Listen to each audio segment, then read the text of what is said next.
go home with us. Pretty neat piece.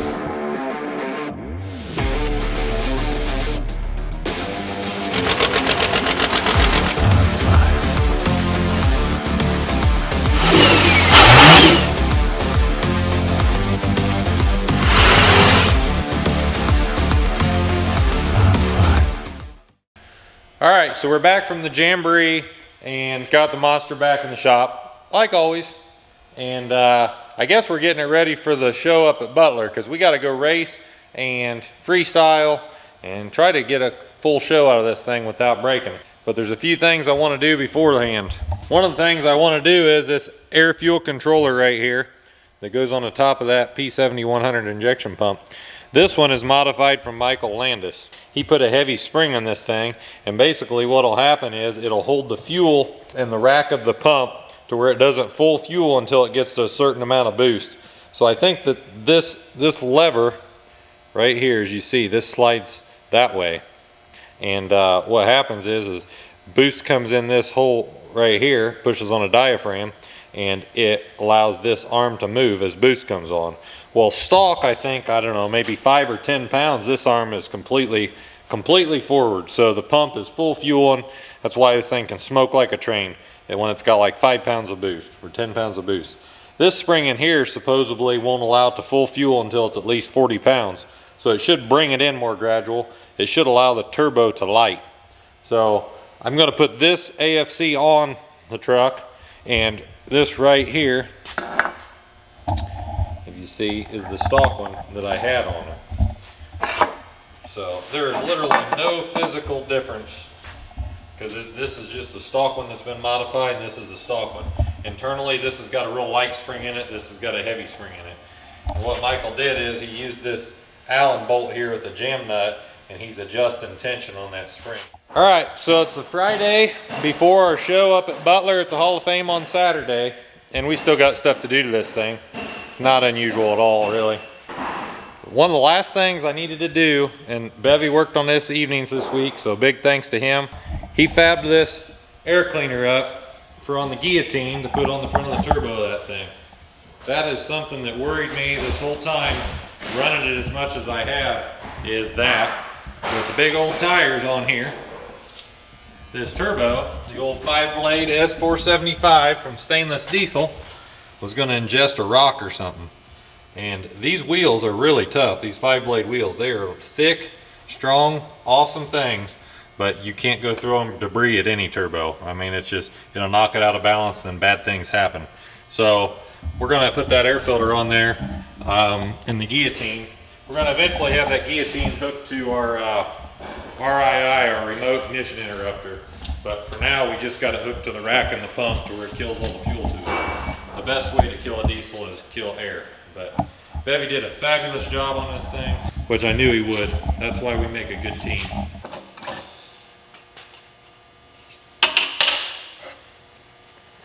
Look at that, that thing is cool. So that pilot's right down on there. This velocity stack probably should be in there, but we're going to leave it out for now. It won't make any difference. He's got a nice radius on this that kind of works like a velocity stack, so it'll allow the air filter to be used. The big thing is this thing has to be able to take a whooping, because as you jump and land and everything, this thing has to take all the abuse. So he built this thing really heavy. Alright, so I got the air filter Guillotine installed. I got the Guillotine hooked up in the cab. I need to hook it up to the back of the truck yet, but I did the old trick we used to do sled pulling. So basically this pin right here has to slide out in order for the Guillotine to release, and it'll kill the air to the engine.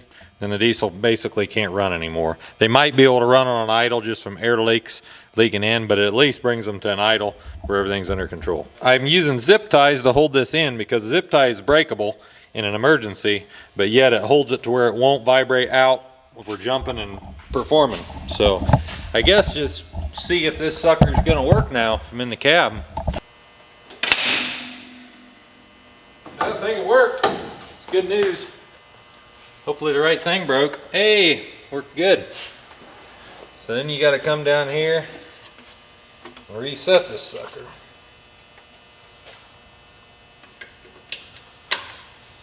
So Beverly showed up. He's going to help us get this thing outside. Start it up, let it warm up. We're going to boost it up. I got the ether system hooked up now. It's not how I wanted to hook it up because our nitrous outlet order didn't show up, but it's hooked up, so that'll make it starting it easier when it gets colder. And yeah, Landis's AFC's on, so I guess we're going to see what difference that makes. So my goal is just to make sure that it'll stall up, see about where it wants to leave at, where it starts pushing through the brakes RPM wise. That way when a big alcohol truck's next to me and I can't hear this thing, I at least know what to look at gauge wise, because I normally don't look at the gauges. So, and other than that, we got to make sure the AFC and the air filter allow it to run right? Oh yeah. So we'll see.